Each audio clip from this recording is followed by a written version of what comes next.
Bonsoir, bienvenue à l'Atelier Librairie, le livre Voyageurs animé par Fabienne Roch et moi-même, Bruno Lalonde. Nous sommes à Montréal le 5 août 2022.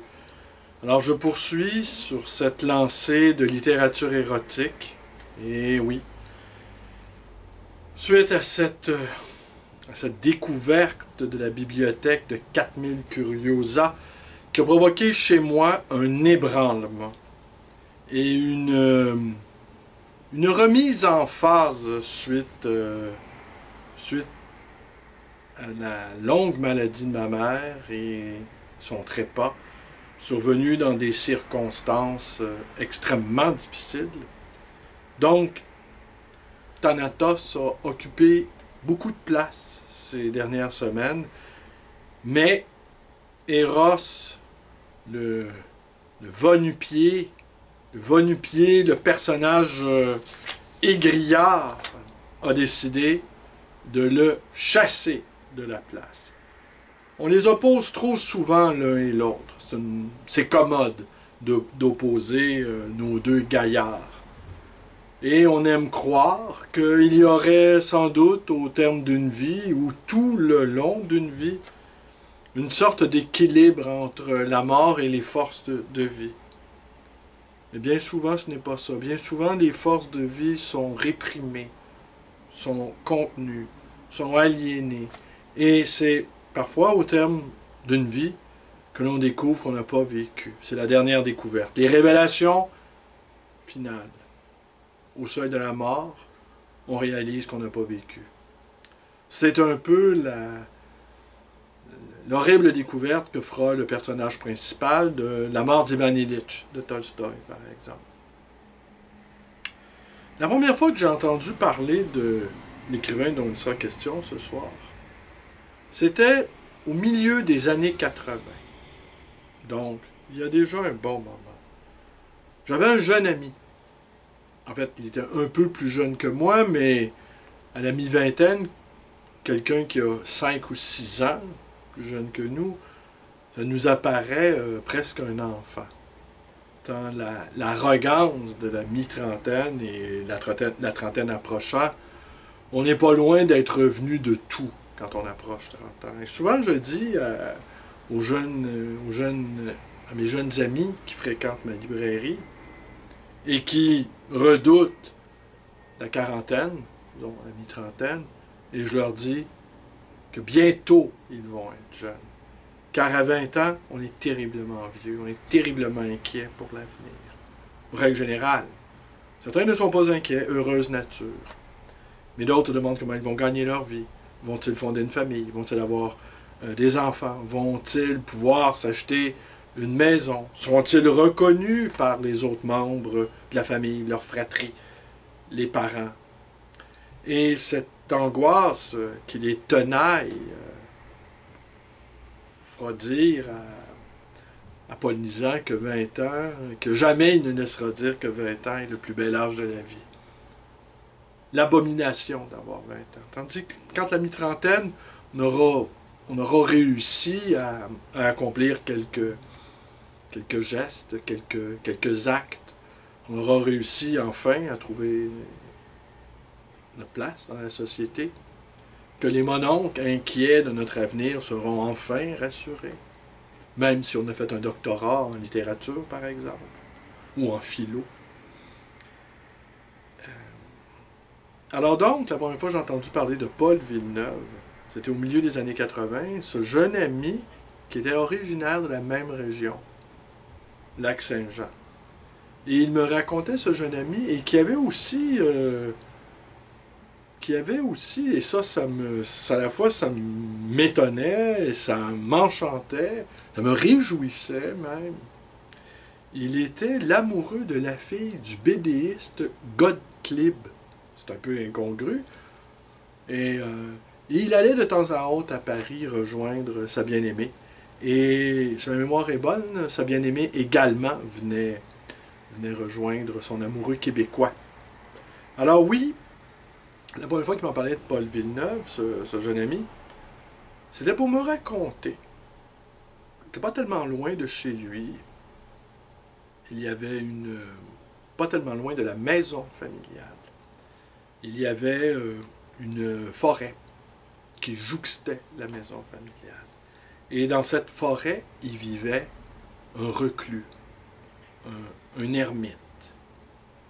Et qu'il lui arrivait de rôder autour de cette cabane. Une cabane inhospitalière, une cabane dont les rideaux n'étaient jamais ouverts. Une cabane enténébrée au cœur de la forêt. Et l'imagination, il était enfant, l'imagination des enfants est telle qu'on pouvait imaginer, il pouvait imaginer cet enfant qu'il vivait là une sorte de barbe bleue ou un individu doté de pouvoirs maléfiques, une sorte d'être malfaisant blotti au fond des feuillages, un démon peut-être. Et il se racontait des peurs, ce jeune ami, en s'approchant parfois de cette cabane. Et il a évidemment titillé mon intérêt en me disant qu'il était également écrivain, qu'il avait publié quelques livres. Alors je ne sais si dans mon cas, j'ai pensé que j'étais en présence d'une sorte de taureau trash, une sorte de Pascal Quignard en rupture de banc totalement de la société. Non pas le spectacle de la rupture de banc, mais la véritable rupture, la cassure, le bannissement, le banni, voilà. Ce qui est une crainte qui est tapie au fond de chacun d'entre nous, d'être rejeté par la tribu et de devoir se loger, se nourrir, se vêtir par soi-même, exposé aux mille et un dangers que la nature recèle. Et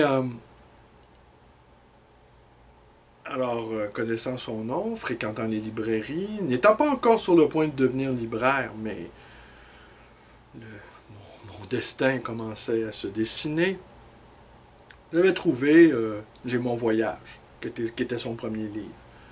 Johnny Bungalow, son troisième livre, qui, je les avais parcourus, je les avais pas vraiment lus, je les avais parcourus, j'avais été charmé par le style à la fois direct, l'interpellation constante qu'il fait au lecteur. Il invite le lecteur, il l'invite, il le prend par la main, il le guide, et puis parfois il le lâche comme ça, en plein milieu d'une phrase, en plein milieu d'une scène. J'avais apprécié également le côté sexuel de sa prose.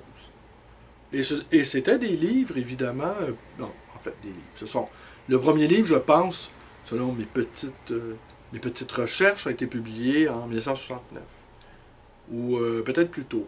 C'est J'ai mon voyage. Au Québec, cette expression, très très connue, j'ai mon voyage, ça se résume à j'en ai plus qu'assez.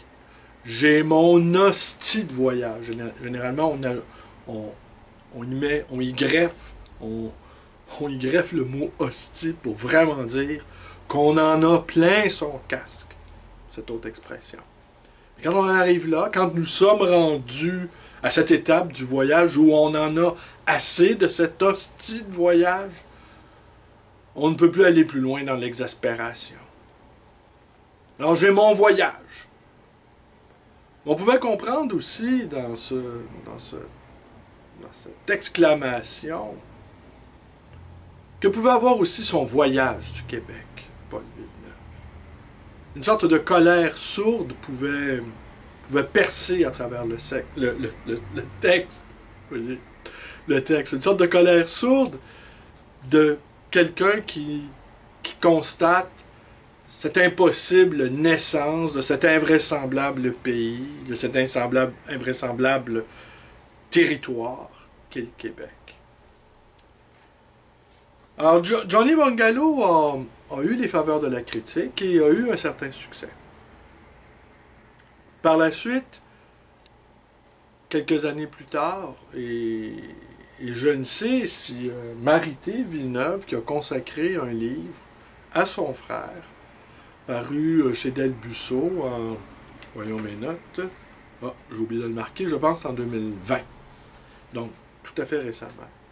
Je ne sais si elle raconte dans ce livre, alors ne l'ayant pas lu, ne l'ayant même pas parcouru, je ne saurais trop quoi en dire. Les critiques que j'ai lues, par contre, concernant le livre, elles étaient plutôt bonnes. On parlait d'une prose, d'une magnifique prose. Alors, un drame terrible est survenu dans la famille Villeneuve. Un drame terrible qui a fait que la vie de Paul a basculé littéralement. Et il s'est retiré dans ce territoire vierge, qu'on ose imaginer vierge. Il y a passé plusieurs années lorsque une infection survenue à son pied a fait qu'il a dû être hospitalisé d'urgence et qu'il a passé peut-être les 10 dernières années dans une maison de santé. Et il est mort il y a quelques années, là, à peine aussi. Alors c'est une vie terrible, une vie tragique. Il était promis un extraordinaire avenir d'écrivain qu'il n'a pas, connu en fait. Ces livres n'ont toujours pas été réédités, à moins que mes recherches ont été infructueuses, ces livres. Ils ont tous, deux en tout cas, ont été édités aux éditions du jour. Plutôt mal, j'ai cru comprendre. Et les éditions du jour, dans cette période-là, des années 70, les années d'effervescence, peut-être on ne s'encombrait pas trop de réviser les textes. Et une sorte d'enthousiasme, parfois, pouvait faire que les éditeurs tournaient les coins ronds. Alors, si vous voulez en savoir plus, il y a Yvon Paré qui a consacré deux textes récents. Il y a sa sœur Marité qui a consacré un livre, mon frère Paul. De même que Jean-Paul Durand dans Le Patriote, un texte que vous pouvez trouver sur les internets en juillet 2016. Alors, comme nous sommes dans une séquence érotique, alors je vous propose quelques passages de ce livre, dont le titre absolument évocateur saura vous ravir sans aucun doute, Satisfaction garantie. C'est le deuxième livre de Paul Villeneuve qu'il a publié.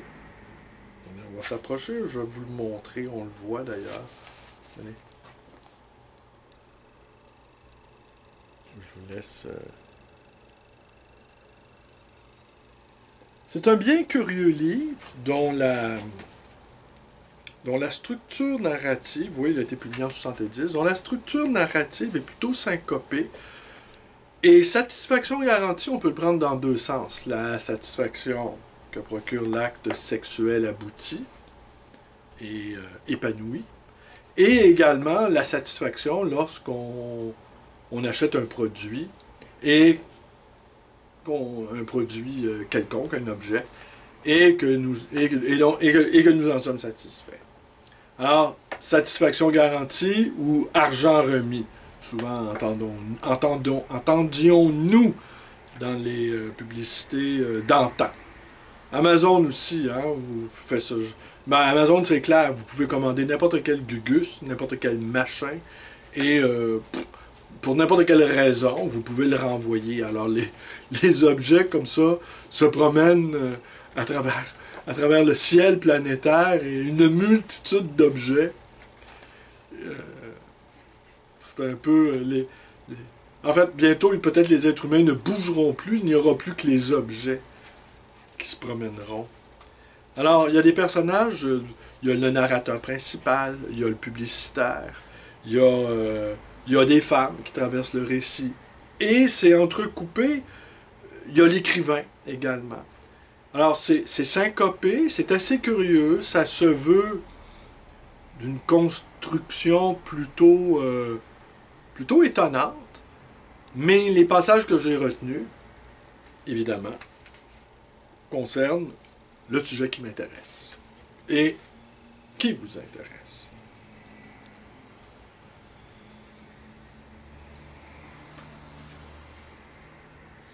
Ici, une toute petite phrase qui va peut-être vous donner la tenue du style de Paul Villeneuve.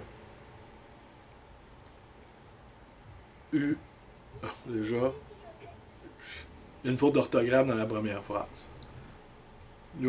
C'est écrit « un neige », mais il manque le « e », vous l'avez compris. Ah oui, le livre a été publié chez Claude Langevin, éditeur, et j'ai l'encart publicitaire qui est sur mon bureau, que je me proposais de vous montrer, mais je ne le vous montrerai pas. Alors donc, c'est publié chez Claude Langevin, et visiblement, il y aurait eu un travail de correction un peu plus exhaustif à faire. La phrase que je commençais, le premier mot de la première phrase, il y a une faute. Bon. C'est peut-être ça aussi qui fait que Paul Villeneuve, il faudrait sans doute, d'une part, le rééditer et le réviser de manière très serrée, le texte. Lui donner toute la puissance et toute la clarté qu'il mérite. Une neige légère glisse dans l'air. J'aime la neige, je ne dormirai pas. Le bonheur comme un silence gris et la neige qui perce ma fenêtre. Un peu plus loin. La neige soyeuse comme tes seins empaillés dans mes mains de pierre, et j'égratigne tes seins et les dévore. Cette nuit blanche dans le lait bleu, petit lait pauvre qu'on donne aux cochons matin et soir, dans leur auge de fer froide. Je m'abreuverai, j'irai à l'autel de Dieu, du Dieu de ma jeunesse, jeunesse dorée. Je t'enculerai sur l'autel de Dieu, mes cheveux grisonnent, bientôt je devrai les teindre, accentuer le gris, ou bien les teindre en noir, comme pour une oraison funèbre, devant les caméras bêtes et le public bête, bête à mourir, entre deux liqueurs gazeuses, pétillantes. Là, vous avez compris que c'était le publicitaire qui parlait.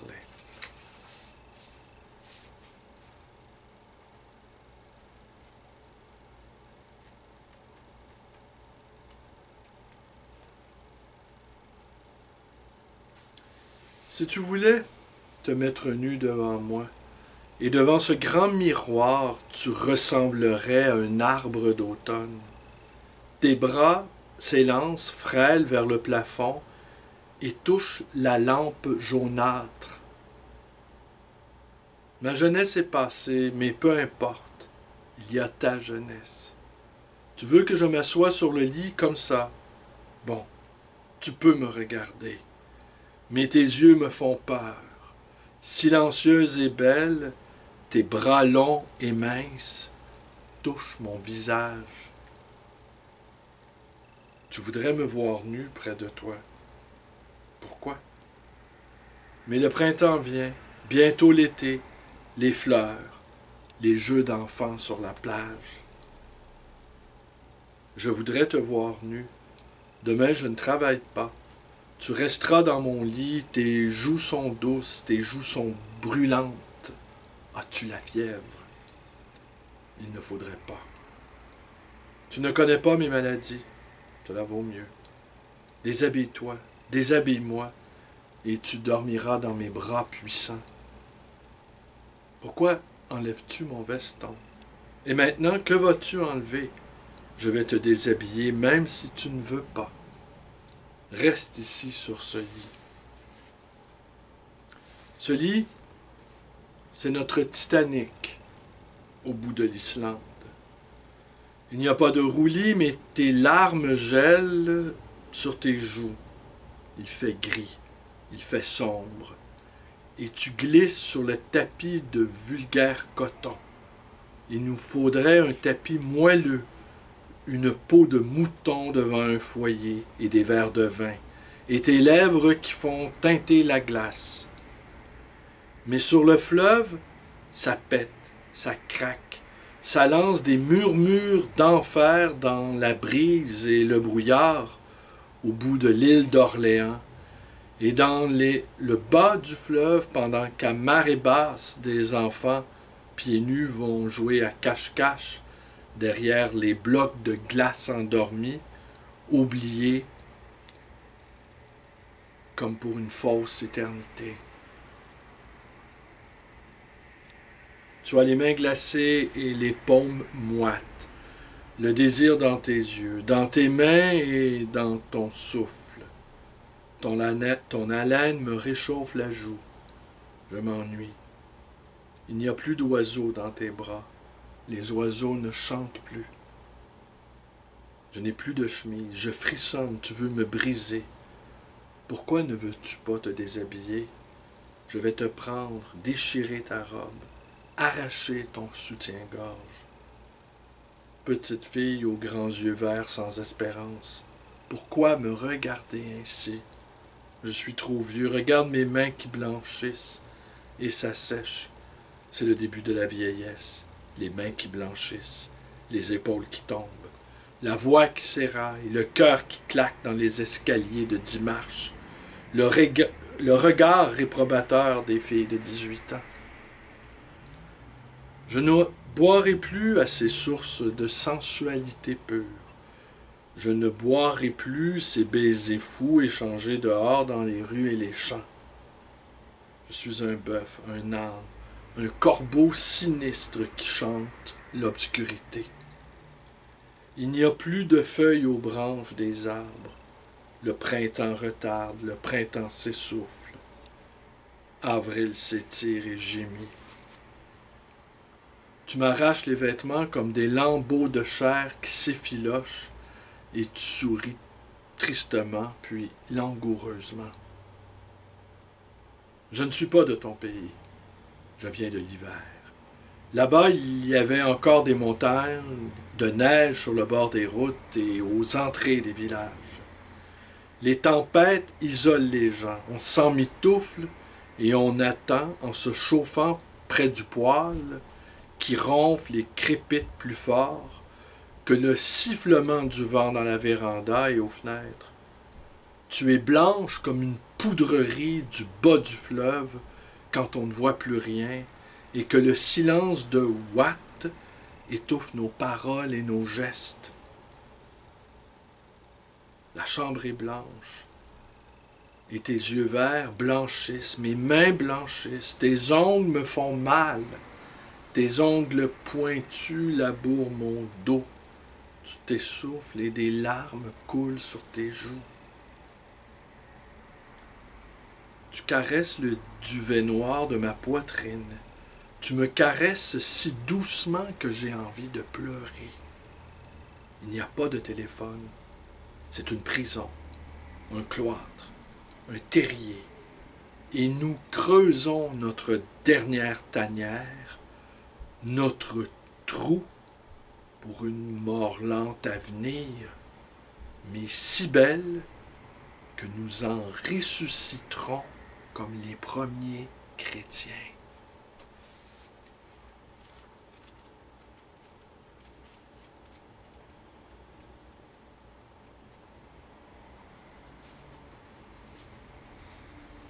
Je t'emmènerai comme un petit oiseau dans les grands arbres de Californie, et tu te blottiras dans les branches des séquoias géants, en attendant mon cri et mes mains caressantes autour de tes ailes et de tes yeux. Je t'emmènerai en Espagne, dans les montagnes calmes et tranquilles, comme un soir de pleine lune sur l'île d'Orléans ou sur le bord du Richelieu. Je t'amènerai dans des grandes plaines avec des herbes hautes qui te cachent et tu seras étendu nu dans une source. Je t'amènerai, pas loin de mon chalet en hiver, dans les pistes de ski silencieuses comme la nuit, Je t'aimerai dans la neige blanche comme une madone, et tu seras ressuscité, libéré. Tu voleras au-dessus des grands arbres gonflés de neige. Tu seras heureuse. Aime-moi. Caresse-moi si tu m'aimes. Je t'amènerai dans les soirées et les galas, et tu porteras les plus beaux bijoux, les plus belles robes, et je t'enlèverai tes vêtements pour voir ta chair soyeuse et tes seins éblouissants. Tu es merveilleuse, je t'adore. Aime-moi. Tu vivras pour moi. Tu vivras par moi. Tu seras vivante. Et là, il lui fait l'amour très, très, très furieusement. Il y a un passage que je n'arrive pas à croire que je ne l'ai pas. Il est question, je n'arrive pas à croire que je ne l'ai pas souligné. Comme j'ai mauvaise mémoire. Ah oui, voilà. Je ne l'ai pas souligné, mais je l'ai retrouvé.